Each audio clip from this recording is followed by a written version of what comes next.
সুপ্রিয় দর্শক, এইমাত্র পাওয়া সর্বশেষ আপডেট দুপুরের সংবাদে আপনাদের স্বাগতম। শুরুতে জানাবো সংবাদ শিরোনাম। শুরুতে জানিয়ে দেব, শেখ হাসিনা আপা ইজ ব্যাক, ইউনূসের পতন অনিবার্য, শেখ হাসিনা দেশে ফেরার সময় অপেক্ষা মাত্র। জানিয়ে দেব ভারতের যুদ্ধের সংকেত, অন্তর্বর্তী সরকার ইউনূস না বুঝলেও টের পাচ্ছেন তৌহিদ হোসেন। থাকছে বিস্তারিত। জানিয়ে দেব তাহিরি নির্বাচনী প্রচারণায় বাধা দেওয়ার অভিযোগ বিএনপি নেতাকর্মীদের বিরুদ্ধে। থাকছে বিস্তারিত। এদিকে আসন্ন ত্রয়োদশ জাতীয় সংসদ নির্বাচন, ভোটাধিকার প্রয়োগ সুবিধা নিচ্ছে না কারাবন্দী আওয়ামী লীগ নেতারা। জানিয়ে দেব কিশোরগঞ্জ 2, দেশের মানুষ চাঁদাবাজ দুর্নীতিবাজদের দেখতে চায় না, এ কারণেই বিএনপি ছেড়ে জামাতে এসেছে বললেন আখতারুজ্জামান। সর্বশেষ জানিয়ে দেব গাজীপুরে প্রকাশ্যে ছুরিকাঘাত করে এক নারী ব্যবসায়ীকে কুপিয়ে হত্যা, সেই সাবেক ছাত্রদল নেতা গ্রেফতার। সুপ্রিয় দর্শক মন্ডলী, এতক্ষণ শুনছিলেন সংবাদ শিরোনাম, এবার জানাবো বিস্তারিত। তার আগে অনুরোধ থাকবে ভিডিওটি ভালো লাগলে এবং সর্বশেষ আপডেট সংবাদ পেতে চ্যানেলটি সাবস্ক্রাইব করুন। ধন্যবাদ। আপা ইজ ব্যাক, ইউনূসের পতন অনিবার্য, শেখ হাসিনা দেশে ফেরা সময়ের অপেক্ষা মাত্র। বাংলাদেশে যা বর্তমান পরিস্থিতি তাতে দেশে শেখ হাসিনা আর মোহাম্মদ ইউনূসের পতন শুধু সময়ের অপেক্ষা বলেছে বিশেষজ্ঞ মহল। এদিকে কয়েক মাস আগে ক্ষমতা হাতে নেওয়ার সময় যে স্বপ্ন দেখিয়েছিল গোটা দেশের মানুষকে, তা বাস্তবায়ন তো দূর, বরং পরিস্থিতি খারাপ হয়েছে। এমনকি ছাত্রদের সামনে এনে দেওয়া হয়েছিল একাধিক প্রতিশ্রুতি, কিন্তু পূরণ হয়নি। বোঝানো হয়েছিল শেখ হাসিনার আমলে ভারত বাংলাদেশ আধিপত্য তৈরি করছে, আর সেটা করতে দিয়েছিলেন শেখ হাসিনা। কিন্তু এখন বাংলাদেশ স্বাধীন, ভারতকে কোনোভাবেই নাক গলাতে দেওয়া হবে না, এমন আইন উপদেষ্টা আসিফ নজরুল বলেছিলেন। 26 লক্ষ ভারতীয় বাংলাদেশ কাজ করছে, তাদের তাড়িয়ে সমপরিমাণ বাংলাদেশিকে কাজে ঢোকাবো, কিন্তু উল্টো দেখা গেল দেশ বিপথে চালিত হচ্ছে। খুন, ধর্ষণ, রাজধানী রেকর্ড হারে বাড়তে থাকে। শেষে গত কয়েক মাসে বেড়েছে অর্থাভাব, শিল্প কারখানা বন্ধ, ছিনতাই, যেটা শেখ হাসিনার আমলে অনেকটাই কম ছিল। পরিস্থিতি দেখে ছাত্রদের মোহভঙ্গ হচ্ছে। যে ছাত্ররা ইউনূসের কথায় সঙ্গে তাল দিত, এখন তারাই তার বিরুদ্ধে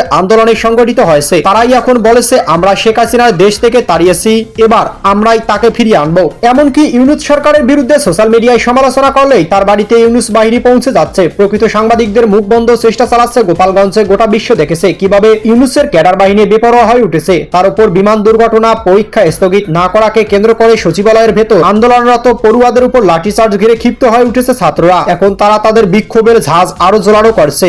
রাজনৈতিক বিশেষজ্ঞরা মনে করেছেন এই শুরু। এই আন্দোলনের পথ ধরে শেখ হাসিনা ফিরিয়ে আসবেন, ছাত্ররাই তাকে ফিরিয়ে আনবে। এদিকে ভারতের যুদ্ধের সংকেত, অন্তর্বর্তী সরকার ডক্টর ইউনূস না বুঝলেও টের পাচ্ছেন তৌহিদ হোসেন। চারিদিক যেন শুধু যুদ্ধ আর যুদ্ধ। এই যুদ্ধের বিষাক্ত বাতাস যেন ভারত বাংলাদেশে এসে পড়ছে, কারণ সাম্প্রতিক সময় ভারতের সবচাইতে বড় মাথা ব্যথার কারণ হয়ে দাঁড়িয়েছে বাংলাদেশের রাজনৈতিক পট পরিবর্তন। বাংলাদেশ আর কারো নিয়ন্ত্রণে নেই। এ যেমন বিজেপি নেতা শুভেন্দু কয়েকদিন আগেই দাবি করেছিলেন কয়েকটা ড্রোন পাঠিয়ে বাংলাদেশকে দখল করে নেবেন তারা, আর বাংলাদেশ থেকে পরোক্ষভাবে দখল করার হুমকি দিয়ে আসতেছে প্রতিনিয়ত।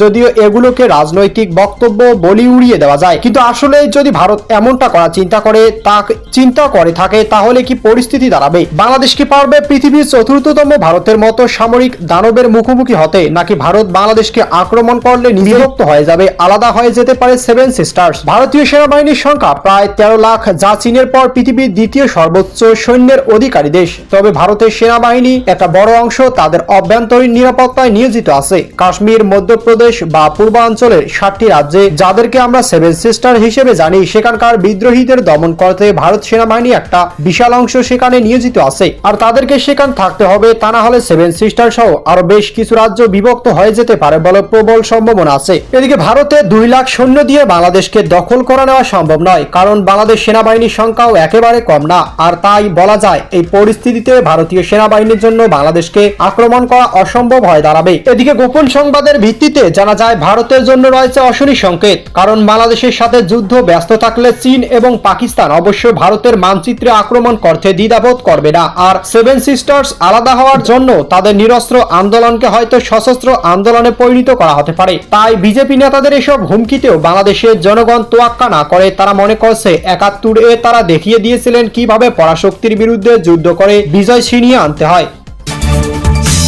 এদিকে তাহিরি নির্বাচনী প্রচারণায় বাধা দেওয়ার অভিযোগ বিএনপি নেতাকর্মীদের বিরুদ্ধে। হবিগঞ্জ 4 আসনে ইসলামিক ফ্রন্টের প্রার্থী ও আলোচিত ইসলামী বক্তা মুফতি গিয়াসউদ্দিন তাহিরি নির্বাচনী প্রচারণায় বাধা দেওয়ার অভিযোগ উঠেছে স্থানীয় বিএনপি নেতাকর্মীদের বিরুদ্ধে। এদিকে আজ দুপুরে চুনারঘাট উপজেলায় সাটিয়াজুরি ইউনিয়ন দেলগাঁও গ্রামের এই ঘটনা ঘটে। এ সময় উভয় পক্ষের মধ্যে হট্টগোল ও বাকবিতণ্ডা শুরু হলে তোপের মুখে পড়ে পূর্ব নির্ধারিত কর্মসূচি পালন না করেই ঘটনাস্থল ত্যাগ করতে বাধ্য হন তাহিরি। স্থানীয়দের মতে তাহিরির গাড়িবহর গ্রামে পৌঁছালে একদল লোক মোমবাতি মার্কায় স্লোগান দিতে বাধা দেয় এবং প্রচারণা বন্ধ করতে বলে, যা পরবর্তীতে হট্টগোল রূপ নেয়। ঘটনাস্থল ত্যাগ করার সময় ক্ষোভ প্রকাশ করে মুফতি গিয়াসউদ্দিন তাহিরি বলেন, নির্বাচন আসছে, নির্বাচন চলে যাবে, রাজনীতি করার অধিকার সবার রয়েছে, তাই বলি নির্বাচনী সভা না করতে দেওয়ার বিষয়টি সুষ্ঠু নির্বাচনের সঙ্গে সাংঘর্ষিক। বিএনপি সমর্থকরা শুধু প্রচারণা বানচাল করেনি, তারা আমার গাড়ি বহরে বেশ কিছুক্ষণ আটকে রাখে। এদিকে ভোটাধিকার প্রয়োগের সুবিধা নিচ্ছে না কারাবন্দী আওয়ামী লীগ নেতারা। আসন্ন জাতীয় সংসদ নির্বাচনকে সামনে রেখে মেহেরপুর জেলা পোস্টাল ব্যালটের মাধ্যমে ভোটাধিকার প্রয়োগের জন্য মোট 6,662,000 ভোটার নিবন্ধন করেছে। এর মধ্যে সংসদীয় আসন 73টি, মেহেরপুর 1 আসনের জন্য 3,520টি এবং সংসদীয় আসন 74, মেহেরপুর 2 আসনের জন্য নিবন্ধন করেছে 3,142টি ভোটার। এদিকে কারাগার থেকে ভোটাধিকার প্রয়োগের সুযোগ চালু হওয়া মেহেরপুর জেলা কারাগার থেকে পোস্টাল ব্যালটের মাধ্যমে ভোট দেওয়ার জন্য আবেদন করেছেন 22 বন্দী ভোটার। তবে কারাগার থাকা সাবেক ক্ষমতাসীন আওয়ামী লীগ সরকার একাধিক প্রভাবশালী নেতা এই সুযোগের জন্য আবেদন করেননি। জানা গেছে সাবেক জনপ্রশাসন মন্ত্রী ফরহাদ হোসেন, ফরহাদের স্ত্রী মোনালিসা এবং ভাই সরফরাজ হোসেন, মৃদুল, ভাগ্নিপতি বাবলু বিশ্বাস, সাবেক জেলা পরিষদ চেয়ারম্যান অ্যাডভোকেট আব্দুল সালাম ও সাবেক পৌর মেয়র মাহফুজুর রহমান রিটন, সাবেক সদর উপজেলা পরিষদ চেয়ারম্যান আনাদুল ইসলাম সহ কারাগারে থাকা আওয়ামী লীগের জেলা ও উপজেলা পর্যায়ের আরো কয়েকজন নেতা পোস্টাল ব্যালটের মাধ্যমে ভোটাধিকার প্রয়োগের জন্য আবেদন করেননি।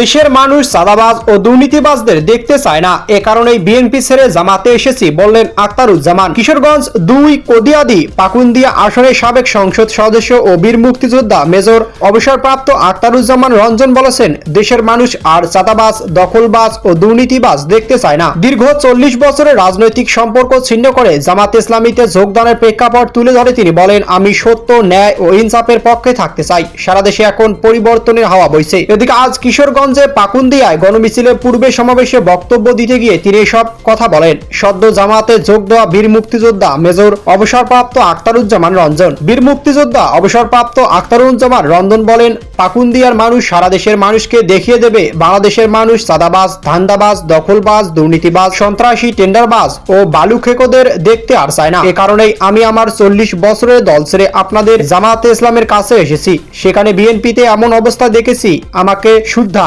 খাইয়ে ফেলতে চায়। এই খাওয়ান্নে পার্টি, আমরা মুক্তি চাই। এদিকে প্রকাশ্যে নারী ব্যবসায়ীকে কুপিয়ে হত্যা, সেই সাবেক ছাত্রদল নেতা গ্রেফতার। গাজীপুরে প্রকাশ্যে ছুরিকাঘাত করে এক নারী ব্যবসায়ীকে হত্যা করা হয়েছে। এ ঘটনায় আশিক ইসলাম ওরফে স্বপন নামে ছাত্রদলের সাবেক এক নেতাকে গ্রেফতার করেছে পুলিশ। গ্রেফতার আশিক ইসলাম মহানগরের গাছা থানা কলমেশ্বর এলাকায় নজরুল ইসলামের ছেলে। তিনি গাজীপুর মহানগর ছাত্রদলের গাছা থানার 35 নম্বর ওয়ার্ড শাখার সাবেক সাধারণ সম্পাদক। নিহত রানু বেগম ময়মনসিংহের ঈশ্বরগঞ্জ থানা মাইজবাগ গ্রামের মোহাম্মদ হিরনের স্ত্রী।